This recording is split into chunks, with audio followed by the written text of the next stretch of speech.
আচ্ছা, কয়েকটা প্রশ্ন করি, আপনারা উত্তর দেন তো সবাই সজাগ ভাবে। আল্লাহ এটা কাদের? মুসলমানদের না কাফেরদের? মুসলমানদের। সবাই জবাব দেন। মুসলমানদের। এক নাম্বার প্রশ্ন। দুই নাম্বার, মুহাম্মদ সাল্লাল্লাহু আলাইহি ওয়াসাল্লাম কাদের নবী? মুসলমানদের। সবাই একমতের কথায়? মুসলমানদের। মুসলমানদের। নাম্বার তিন, কোরআন কাদের কিতাব? সবাই জবাব দেন। মুসলমানদের। দ্বীন ইসলাম, ইসলাম ধর্ম এটা কাদের? মুসলমানদের। এবার আমি আপনাদেরকে একটা আশ্চর্যজনক কথা বলছি, আপনারা শুনে প্রথমে মনঃক্ষুণ্ণ হবেন, তারপরে যখন এটা আমি এক এক করে বুঝিয়ে দিব তখন আলহামদুলিল্লাহ পড়বেন। আপনারা সবাই মিলে এক বাক্যে যে উত্তর দিয়েছেন সবগুলি উত্তরই ভুল। সবগুলি উত্তরই ভুল। প্রথম নাম্বার প্রশ্ন ছিল আল্লাহ কাদের? আপনারা বলেছেন আল্লাহ মুসলমানদের, কিন্তু না, কোরআন বলছে আল্লাহ সমগ্র মানব জাতি। সুবহানাল্লাহ। আল্লাহ কোরআনে কারীমের মধ্যে বলছেন কুল আউযু বি রাব্বিন নাস। বলো হে নবী, পরিত্রাণ আর আশ্রয় প্রার্থনা করছি সমগ্র মানব জাতির প্রতিপালকের কাছে। এবার বোঝা গেল রব একজন না একাধিক জন? একজন যে রব, এর প্রমাণ কি? কুল হুয়াল্লাহু আহাদ, আল্লাহ এক, অদ্বিতীয়, আল্লাহুস সামাদ, লাম ইয়ালিদ ওয়া লাম ইউলাদ ওয়া লাম ইয়াকুল লাহু কুফুয়ান আহাদ। কোরআন বলছে আল্লাহ সবার। যে আল্লাহ আমি আপনি মুসলমানের আল্লাহ, সে আল্লাহ খ্রিস্টানেরও প্রতিপালক। যে আল্লাহকে, যে রবকে আমার রব বলে আমরা নির্দিষ্ট করে ফেলেছি, সে রব কিন্তু হিন্দুদেরও প্রতিপালক, সে রব নাস্তিকদেরও প্রতিপালক, সে রব প্রত্যেকটা জাতি, গোষ্ঠী, মতাদর্শের অধিকারী সম্প্রদায়ের প্রতিপালক।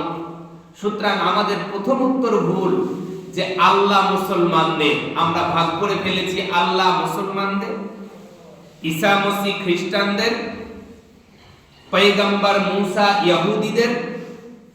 আমরা ভাগ করে ফেলেছি ভগবান, এরা হচ্ছে হিন্দু, এটা হচ্ছে হিন্দুদের। মনে রাখবেন না, সৃষ্টিকর্তার 99টা নাম। সৃষ্টিকর্তার কয় নাম? 99 নাম।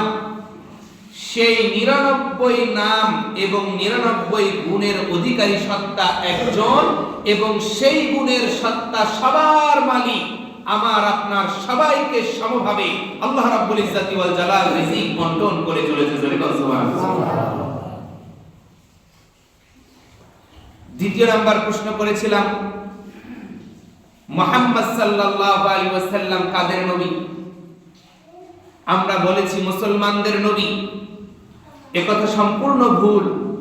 বরং কথা হচ্ছে মুহাম্মদ সাল্লাল্লাহু আলাইহি ওয়াসাল্লাম শুধুমাত্র মুসলমানদের নবী নয়, বরং মুহাম্মদ সাল্লাল্লাহু আলাইহি ওয়াসাল্লাম সমগ্র মানব জাতির নবী। জোরে বল সুবহানাল্লাহ। তিন নাম্বার প্রশ্ন করেছিলাম দ্বীন ইসলাম কাদের ধর্ম? জবাব এসেছে মুসলমানদের ধর্ম। না, ইন্নাদ দীনা ইনদাল্লাহিল ইসলাম, একমাত্র আল্লাহর কাছে মনোনীত ধর্মের নাম হচ্ছে ইসলাম।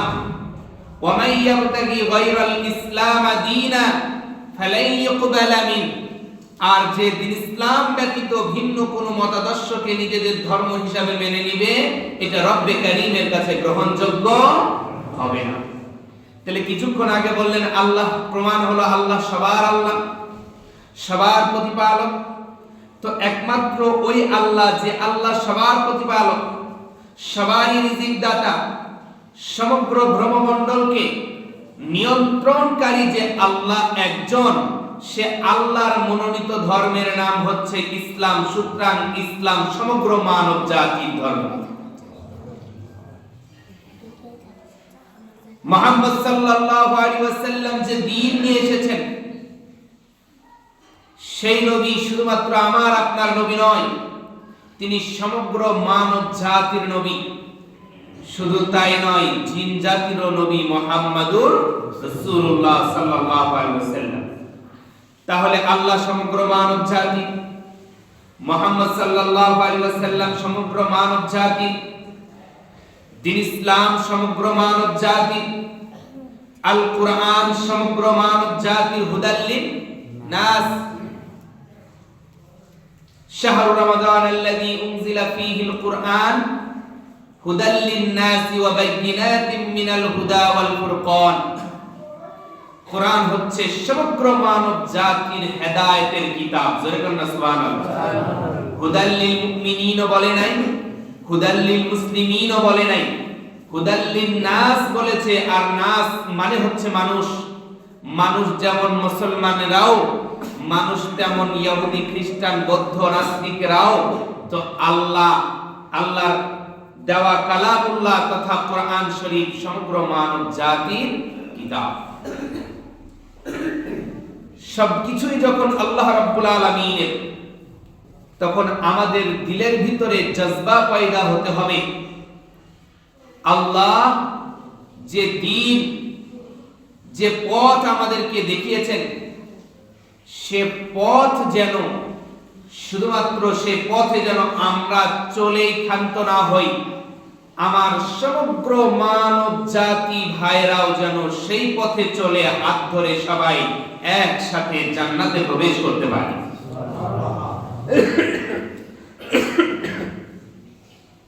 এই জন্য আমাদের দায়িত্ব আর কর্তব্য হচ্ছে, আমরা ঈমান এনেছি, শুধুমাত্র আমরা ঈমান এনে ক্ষান্ত হলে হবে না।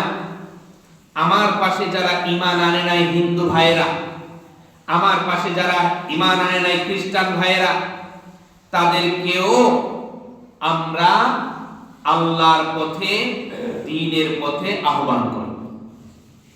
যদি তা না করি, ওই লোকগুলি আপনার হিন্দু প্রতিবেশী রব্বে করিমের দরবারে ইয়াউমে মাহশারে অভিযোগ করবে, আল্লাহ ওই যে দাড়ি টুপিওয়ালা মুসল্লি আমার প্রতিবেশী ছিল, সে তো দেখি খুব সুন্দর করে হাসি মুখে জান্নাতের দিকে চলে যাচ্ছে, আর আপনি বিনা হিসাবে আমাদেরকে জাহান্নামের ফয়সালা করে দিলেন। রব্বে করিম অভিযোগ আছে, আপনার মনোনীত ধর্ম দ্বীন ইসলাম, একে কিভাবে মনোনীত হলো, কেন হলো? ওই পথে আর মতে চললে যে আজকেও আমি তাদের কাফেলায় শরীক হয়ে জান্নাতের পথের পথিক হতে পারতাম। সে কথা তো একটা দিনের জন্য আমার প্রতিবেশী আপনার জান্নাত প্রাপ্ত এই বান্দা আমাকে বলে নাই, তো সে তার দায়িত্ব পালন করে নাই বিধায় আপনার কাছে অভিযোগ আর দরখাস্ত হচ্ছে, আমি তাকে ছাড়া জাহান্নামে যেতে চাই না। নাউযুবিল্লাহি মিন যালিক। তখন আমার আপনার কোনই উত্তর থাকবে না, ফেসে যাব। আর যদি অন্তত পক্ষে দাওয়াতের কাজ আমরা করি, তাহলে রব্বে করিমের দরবারে অন্তত এতটুকু কথা তো বলতে পারবো, রব আমি আমার প্রতিবেশী হিন্দু ভাইকে, বেধর্মী ভাইকে তোমার পথের দিশা দেওয়ার জন্য ঈমানের পথে আহ্বান করেছি, দাওয়াত দিয়েছি, চেষ্টা করেছি, সে শুনে নাই, তো রব্বে করিম তার দোষ তার ঘাড়ে চাপায়া তার ফয়সালা তার উপর করবে, আর আমাকে আপনাকে নির্দ্বিধায় জান্নাতের পথ দেখায়া দিবে এবং আমাদেরকে জান্নাত উপহার দিয়ে দেবে।